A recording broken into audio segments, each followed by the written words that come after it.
Hey everybody, High Lord Tamerlane here, and welcome back, if you've been here before, to Obscurities in Miniature. Today I got a big black box from Raging Heroes, and it's the Wild Dog Truck. This is the Wild Dogs. This is the troop box. I know that because that's what it said. Thank you, blah blah blah. Resin, yes, yes, yes.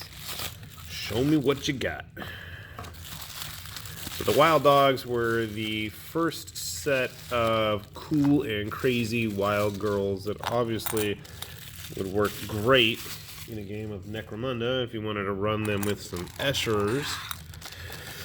And these are one of their post-Kickstarter releases. And first things first, if you haven't built any of these post-Kickstarter models, the quality is so much nicer. Nothing feels filmy or slimy. Everything is nice and sturdy.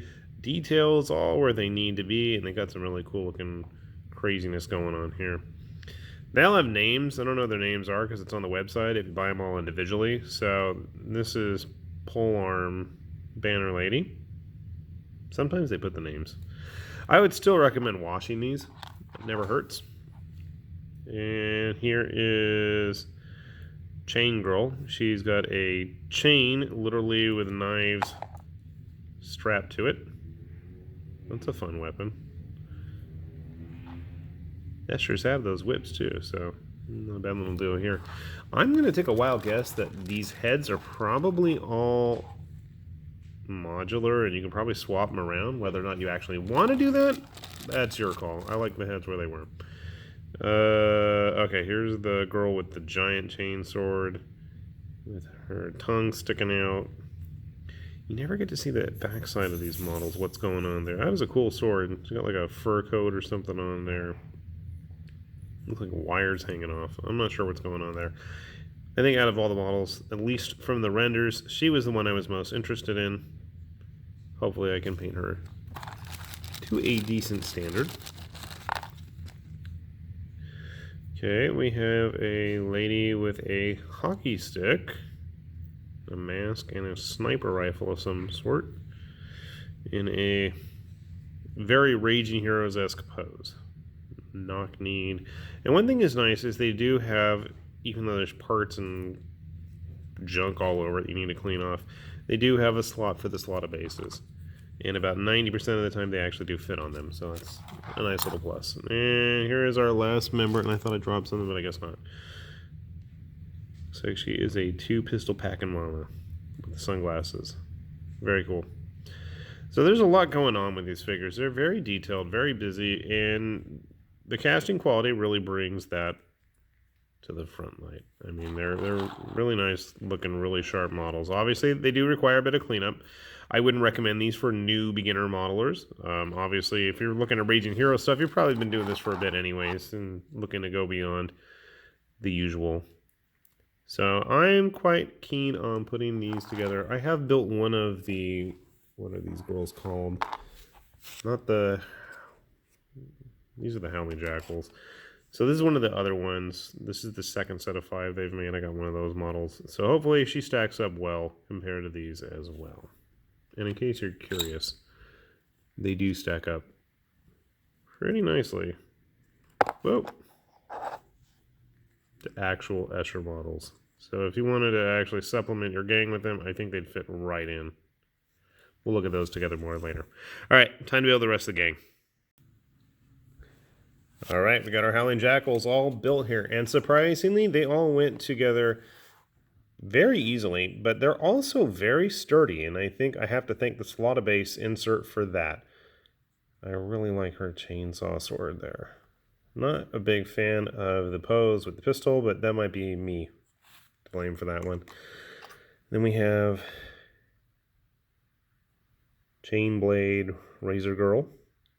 Lots of blades. This one came out pretty good. And again, she's actually pretty stable glued on that base. I think she's actually more stable than the Escher models that I've built in preparation for this video. Here is our standard bearer flag pole girl. I don't like her leg. It's a weird pose, and it's a very Raging Heroes pose, but we have Pistol Mama. I like the sunglasses. Relatively straightforward. And then we have the sniper type with her big gun and a hockey stick. So, size-wise, because I'm sure that's what it's on everybody's mind. Let's see, I grabbed a random Escher model just to have. You can see that, you know what, they're going to look pretty good together when all is said and done if these models are painted. I think if you put these girls on some kind of scenic base like the Necromunda models, I think you would have a very hard time discerning which is actually which, especially if they're all painted nicely. Other than the fact that, I mean, the Raging Hero models are way more elaborate. They also, thankfully, are in scale with their new Sisters of Battle styled, I don't even know what they're called, Armored Sister Girls. But yeah. So, nice quality resin, easy to build, relatively straightforward. I didn't have to go look around online to figure out how to put them together. Nice and sturdy. They're not like balancing precariously on, you know, the super pointy high heels or like, you know, these type poses that GW loves to do these days.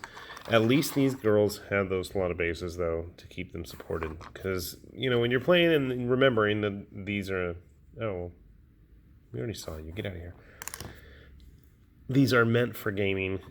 They do need that sturdiness. So the fact that I don't have to worry about her snapping off, big thumbs up there.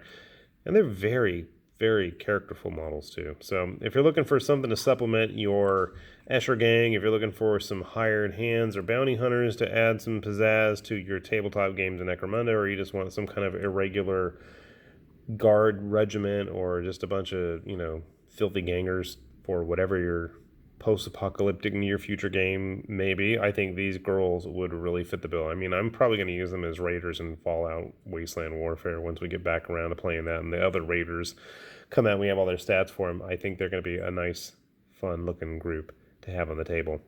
With that said, I'll put a link below for Raging Heroes in case you've never been to their website, and hopefully you found this somewhat helpful. This has been Obscurities in Miniature with High Lord Tamberlane, saying see you later now. Check out some other videos while you're at it. Bye-bye.